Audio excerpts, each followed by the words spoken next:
Hello. So for my LGBTQ week organization event video, I looked up some events that were LGBTQ based on Eventbrite, and I was brought to an event of a online website exhibition. It was kind of like an art exhibition by the curators, the artists that created the site, as well as the brand they were kind of like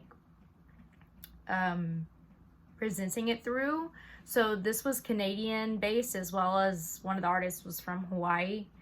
And it was through a company called In Access, which I believe is in Canada. And basically what happened is we attended a Zoom meeting with the artists, one of the In Access employees, and then all of the kind of like the audience, all the people attending.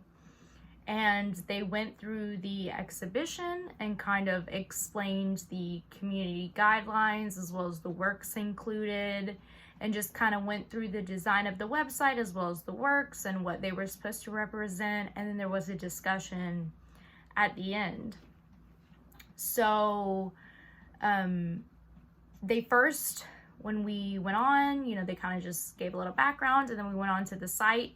The site is called Queer Sphere, and it was kind of replicating like a MySpace kind of chat kind of website, dating back to like the early 2000s kind of aesthetic. And they were talking about the works included. So one of the works included was something called KikoBot, which was basically simulating an AI chat generator, but it was supposed to be queer centered. So most AIs that we think of, like Siri or Alexa, are very cisgender and like kind of centered towards the straight heterosexual population. And with this bot, the Kiko bot, basically it mimics how you chat. And so it was basically saying that there's not enough queer representation with chats with AI, and how they respond and representation that way. They also talked a lot about censorship in the media. There was a work on the website that was called Loop and Scrub that kind of simulated like a 2010s Tumblr, which was kind of like a social media site that had more like erotic imagery, and especially was more lax in that time with queer eroticism. So there was kind of like a looping video of some kind of sensual queer eroticism on that, which kind of represented queer censorship in social media. A lot of queer works on Facebook and Instagram are taken down and censored much more heavily than heterosexual eroticism or things like that. So they kind of talked about that. There was another work that was talking about, it kind of simulated a game, and it also simulated YouTube before it was monetized. So this all kind of was like a nostalgic kind of exhibition talking about the internet before all the censorship and monetization. That work was, like I said, kind of relating to YouTube before monetization, and it was talking about going to an art exhibit and all the feelings and things involved with it. But again, a lot of queer individuals that have YouTube videos now, they're not heavily monetized, so YouTube doesn't push the agenda for them due to the money that's collected.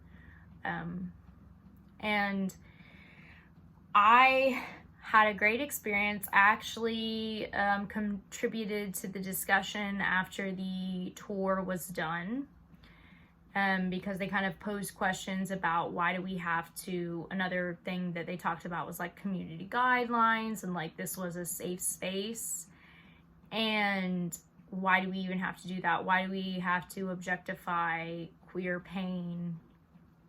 Why is this important? Can we have these kind of art exhibits without objectifying the pain? And I kind of contributed to that.